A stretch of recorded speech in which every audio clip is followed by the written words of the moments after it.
What is up, guys? I know, uh, bro. Can I forgot what to say, but anyways, I am back again with another video. Today I'm going to have to do food theory. McDonald's is not a restaurant by the food theorists.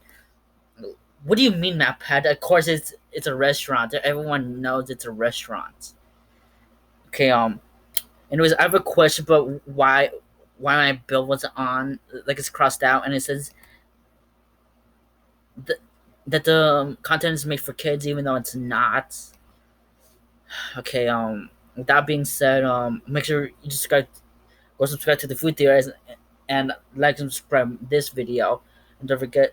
And let's begin. Gosh, what is wrong with me today?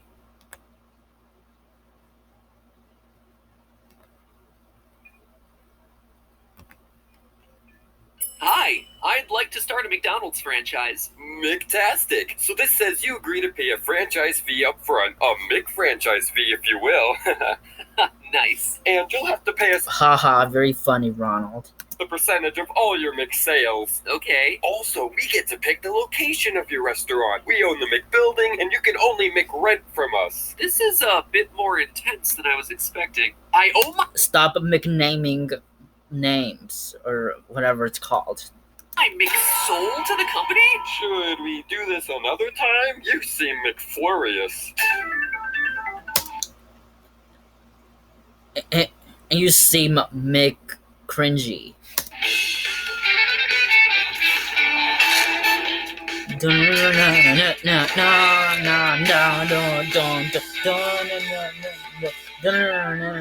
Hello, Internet. I really like the intro. Welcome to Food Theory, the channel that's just a front for a thriving cat herding business. It's no secret that I'm a foodie, a fast foodie, in fact, and McDonald's was my home cooking growing up. My diet. Yeah, I really like McDonald's because of the breakfast.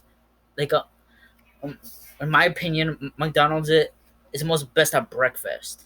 It was a daily rotation of McBurgers, McFries, and McSodas. Realizing that might not be the healthiest option, I tried to get into their salads for a while, the McShakers, but to be honest, they McSucked. Sure, over the years I've watched as McDonald's has changed I've never seen this. and evolved, classing up their dining spaces, expanding into specialty coffees, introducing video games into their play spaces. Seriously, when Yeah, I've been into a play space or whatever it's called before, and I'm pretty sure they never had a gaming console, even though I only visited one. McDonald's first put Nintendo 64 consoles in the play area, it blew my mind. And yet, for all of that change, McDonald's has been a constant. I know what I'm gonna get. I know what it's gonna taste Oh, it was that long ago? like. I know that the ice cream machine is gonna be broken. I know McDonald's, and so do you. Or do we? About Yes, it's a restaurant. 5 years ago, when I was searching for my first house, our realtor told me something that completely blew my mind. No joke, it was one of those moments that you have in life when you're Yeah, and I forgot to please leave video suggestions to what I should react to, and I'm gonna react to Myron's Mental Part 2 on Monday because the food theories just released a new video today. perspective completely changes about the world around you. Like when you find out that the Illuminati is actually real. I mean, what? No. Forget that I said that. Anyway, our realtor Conspiracy theory, Map Hat? I think so. told me that McDonald's isn't a food company. It's a real estate company. You heard that right. The most famous and highest grossing fast food chain in the world. I never heard of McDonald's being a real estate. World actually generates more from real estate efforts than they do from, actually selling food. Yeah, how? The food is a side business for their purchasing and owning of buildings and land. In the 5 years since, this little factoid has appeared on lots of different listicles, but in all honesty, this was one of the reasons I wanted to make this channel in the first place, to tell you mind-blowing stuff like this. I mean, having multiple revenue streams Well, but Map Hat has all sorts of government secrets. is smart business, but this goes way beyond mere diversification. McDonald's is arguably the most successful restaurant chain in history, and yet they're somehow even more successful in Um, I like Burger King more than McDonald's, like a lunch or dinner. An entirely different industry. So that's what It's we're my opinion. getting to the bottom to today, theorists. Is McDonald's primarily a real estate company, or is that just some clickbaity distortion of the numbers? A clickbait, because I never seen McDonald's buy land. Uh, I don't know. And if McDonald's is a real estate company, why? How? So put on your business socks, people, because it's business. It's business time. Let's start at the beginning. Okay. McDonald's was founded in 1930s California by the McDonald brothers, Richard and Maurice. The earliest version of the restaurant, which served hot dogs and barbecue, didn't really resemble what we know as McDonald's today, except for one thing: getting food to its customers fast. The McDonald's brothers were way into efficiency and optimization, theory for another day, and their speedy service I thought they were the Mario Brothers. Just kidding. system caught the attention of milkshake mixer salesman Ray Kroc, who teamed up with the brothers and in 1955 began building McDonald's franchises outward from California at a feverish pace. However, Kroc's fortunes didn't really take off until he met an investor named Harry Sonneborn, who introduced Kroc to a new way to make money in the restaurant business: real estate. This clip is from the 2016 film The Founder, a film I Okay. highly recommend if you haven't seen it. It's I might watch it. I don't know if I have time. really into the heart of the matter. You don't seem to realize what business you're in. You're not in the burger business. You're in the real estate business. You don't build an empire off a 1.4% cut of a 15-cent hamburger. You build it by owning the land upon which that burger is cooked. Spoiler alert, Sonneborn's idea proved to be wildly successful, and definitely a lot better than Dunder Mifflin Infinity. And with Sonneborn's help, Ray Kroc implemented changes that would alter the course of McDonald's history, making him an insanely wealthy man worth over $600 million when he passed away in Oh 1984. my gosh. So here's how the new system, today referred to Wait, as the how much Sonneborn, money is when he that? passed away in 1984. So here's how the new system, today referred to as Oh the gosh. Sonneborn model, worked. Let's pretend it's the late 50s and Joe, regular guy, wants to open up a McDonald's. To do it, he needs Oh, how? Yeah, that is so funny, Matt Pat. Joe, regular guy. How funny.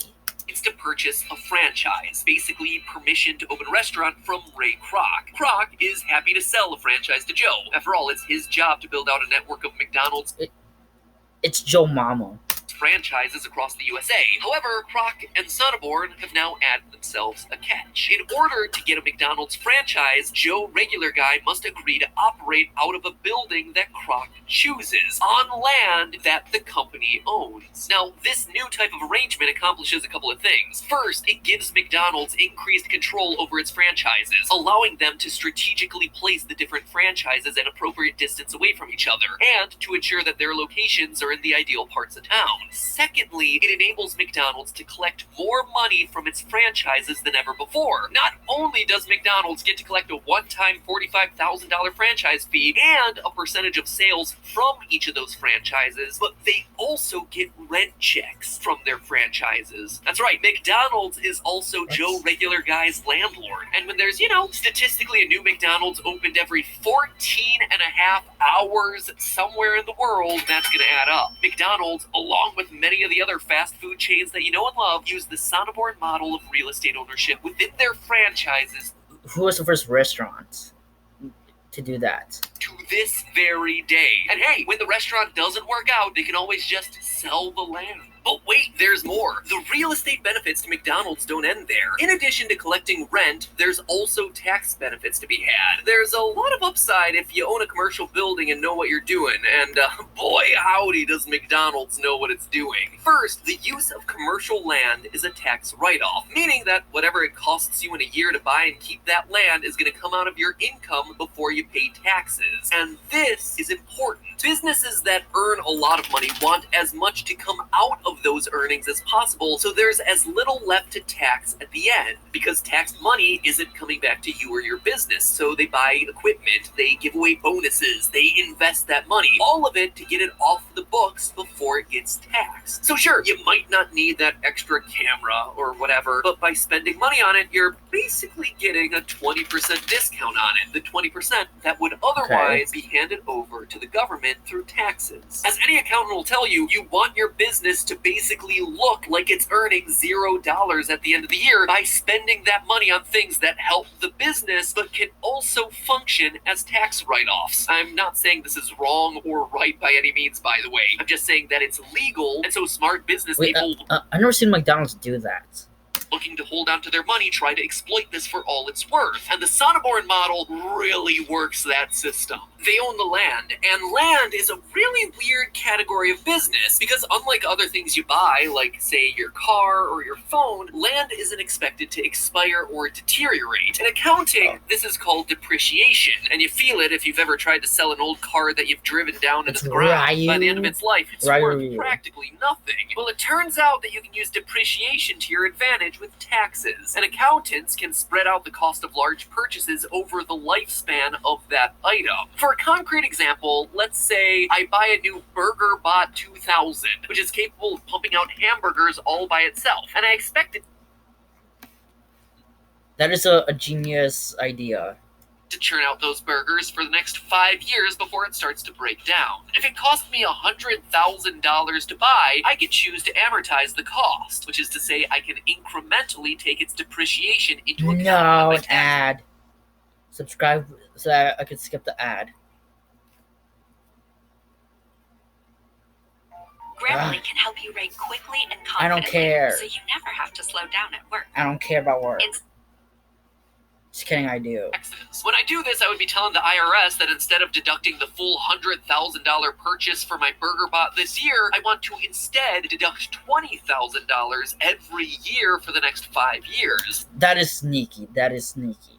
Same amount, but now it's just spread out. This might just seem like a silly difference, but when you're dealing with way bigger numbers and tricky tax brackets, that kind of distributed long-term cost can massively reduce how much you owe each year. Here's how. Let's say BurgerBot and I are able to earn $50,000 in a year. If I deduct the full $100,000 cost of buying the bot on my taxes in the first year, I'd be showing the government that I wound up with a net loss of $50,000. In that year, I would pay $0 in tax because I've shown the government I didn't earn any money. But then, for the next 4 years, I'm paying 21% on my full $50,000 earnings. That's $10,500 each year for a grand total of $42,000 paid in taxes across all 5 years. That is in scenario 1, deducting The math does not make any sense.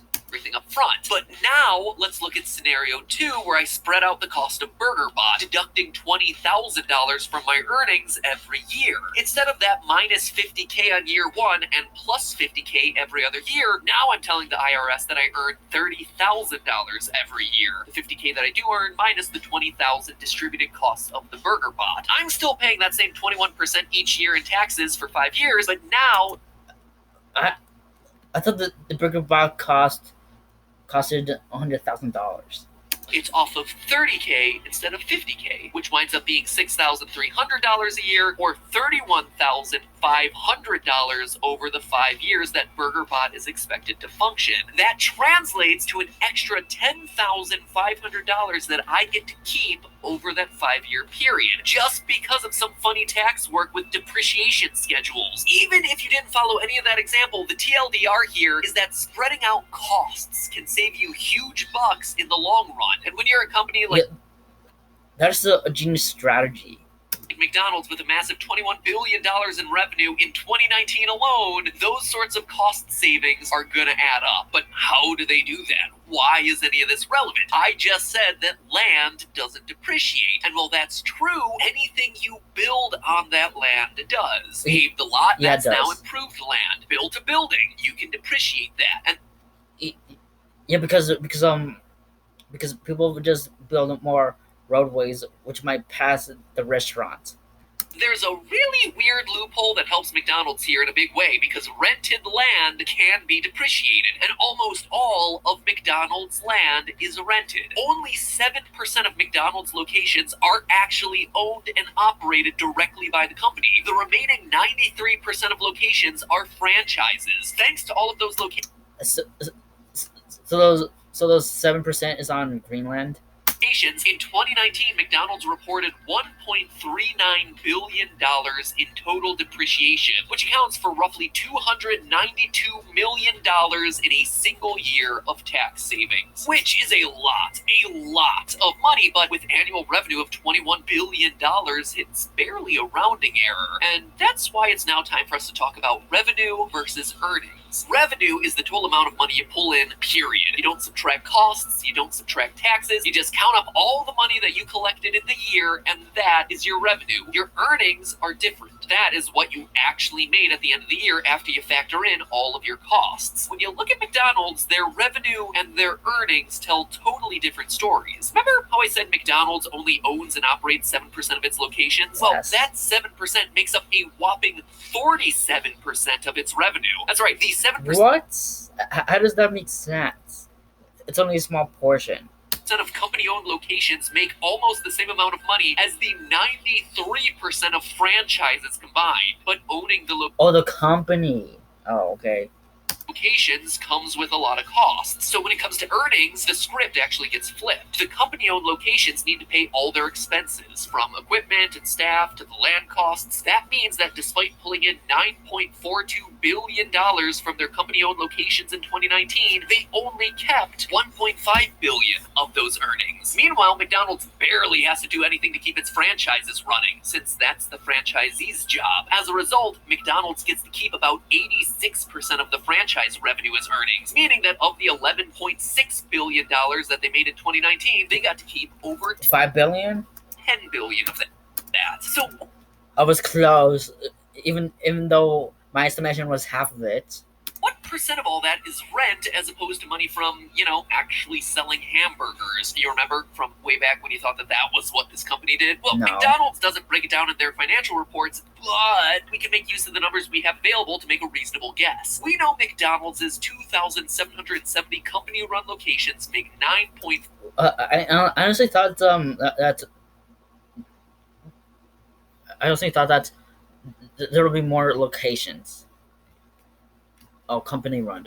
Okay. $42 billion, or $3.4 million each on average. If we assume that their company-owned locations make close to the same as franchise locations, it means each franchise would be paying 4% of that, or about $136,000 to McDonald's in franchise fees every year. For its 35,925 franchise locations, that's roughly $4.9 billion off of franchises for the food, for a total of $6.4 billion in food. McDonald's reported $13.15 billion in 2019 earnings, so the remaining $6.75 billion that's left is going to be new franchises, and finally, all that real estate. $6.4 billion in food versus $6.75 billion in all the rest. We have ourselves a close race, my friends, but we can say that McDonald's makes more in non-food earnings than direct food earnings.